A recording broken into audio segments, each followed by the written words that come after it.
Bonjour et bienvenue sur la chaîne Zone Bourse. Alors aujourd'hui, je vais vous parler de 3 livres indispensables pour tout investisseur. Alors sans surprise, ce sont 3 livres d'auteurs américains, mais traduits en français. Alors je vous préviens, je n'ai pas été très original et vous allez trouver ces livres dans la plupart des classements de ce type. Alors le premier s'appelle A Random Walk Down Wall Street, en français, une marche au hasard à travers la bourse. Alors j'ai un petit doute sur la qualité de la traduction, moi je l'ai qu'en anglais, parce que le titre en anglais, en fait c'est un jeu de mots entre Random Walk qui veut dire marche aléatoire et puis Wall Street. Donc en français le titre traduit il veut plus rien dire, on dirait une traduction Google, mais bon, je pense que le reste est mieux. Alors c'est un des classiques, mais plus généraliste que les deux suivants. Alors la thèse du livre, elle est simple et maintenant assez suivie.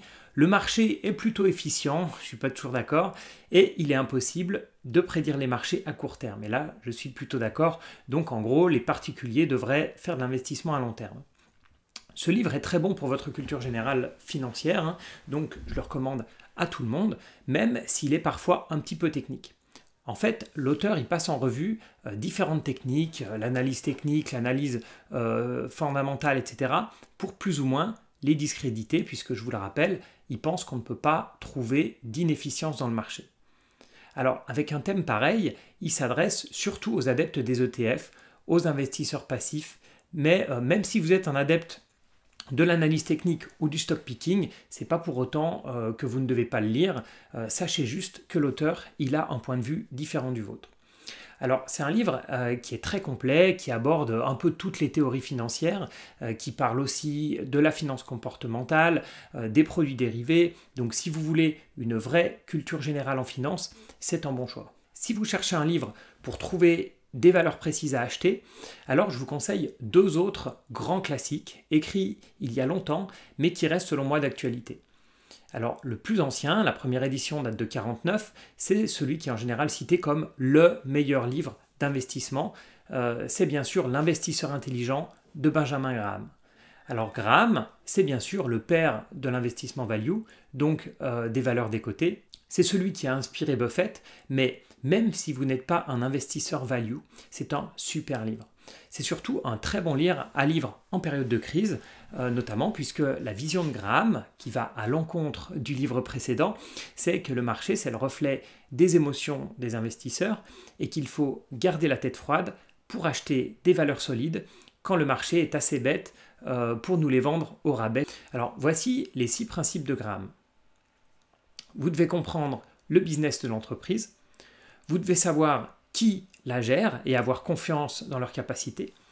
Vous devez investir pour le long terme, comme si vous étiez le PDG de l'entreprise, et non pas faire un aller-retour rapide sur le marché. Vous devez choisir les entreprises basées sur leurs fondamentaux, et non pas sur leur popularité. Et il faut investir avec une marge de sécurité, et il faut avoir confiance en votre analyse et vos observations. Alors c'est un livre qui peut aussi être technique, un peu technique. Si c'est un peu trop pour vous, vous n'avez pas besoin de lire tous les chapitres. Il va quand même vous apporter de très bons réflexes et éviter des pièges.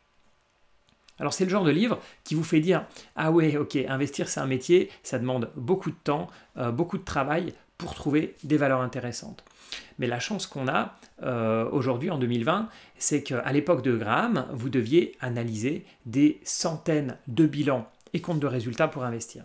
Et aujourd'hui, avec l'aide notamment des screeners, comme ceux de Zone Bourse, vous pouvez gagner un temps fou. Alors, il est un peu moins technique, le prochain livre est un peu moins technique, mais c'est aussi passionnant, c'est celui de Peter Lynch, One Up on Wall Street, ou en français, Et si vous en saviez assez pour gagner en bourse. Peter Lynch, c'est une légende de Wall Street, il a géré le fonds le plus important de Fidelity, de 77 à 90, avec un rendement annualisé de 29%, soit 13% de plus que le marché. Et il a une philosophie intéressante parce qu'il conseille d'ignorer les analystes et les experts et au contraire de vous concentrer sur ce que vous connaissez et puis sur vos observations. Alors, il donne aussi beaucoup d'indications très claires pour trouver des valeurs gagnantes, quel ratio financier utiliser, quelles sont les questions que vous devez vous poser avant d'investir.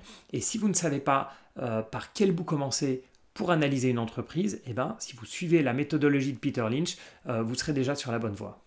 Alors vous pouvez me dire, pourquoi recommander des livres aussi vieux, notamment les 2 derniers? Alors il y a plusieurs raisons. La première, c'est que ces livres, ils font partie des meilleurs. Donc il vaut mieux un super livre un petit peu ancien qu'un livre moyen qui est beaucoup plus récent. Le livre récent, de toute manière, il ne parlera pas de la crise actuelle. Et puis, pour les prochains, donc, qui vont sortir sur le sujet, eux, ils n'auront aucun recul. Et la plupart des conseils que vous allez trouver dans ces livres, ils sont en fait intemporels. Il faut juste parfois, notamment pour l'investisseur intelligent, garder à l'esprit que beaucoup d'entreprises actuelles sont dans le secteur des services, alors qu'à l'époque de Graham, c'était principalement dans l'industrie.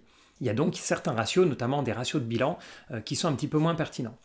Une autre raison pour laquelle ça ne me pose pas de problème, bien au contraire, de prendre des livres qui datent de plusieurs décennies, c'est que la finance, elle a beaucoup évolué, c'est vrai, mais principalement du point de vue technologique en fait. Des algorithmes, des dark pools, etc. Mais du côté de l'analyse fondamentale, donc des deux derniers livres, rien n'a changé. Et leurs conseils, ils sont toujours aussi bons.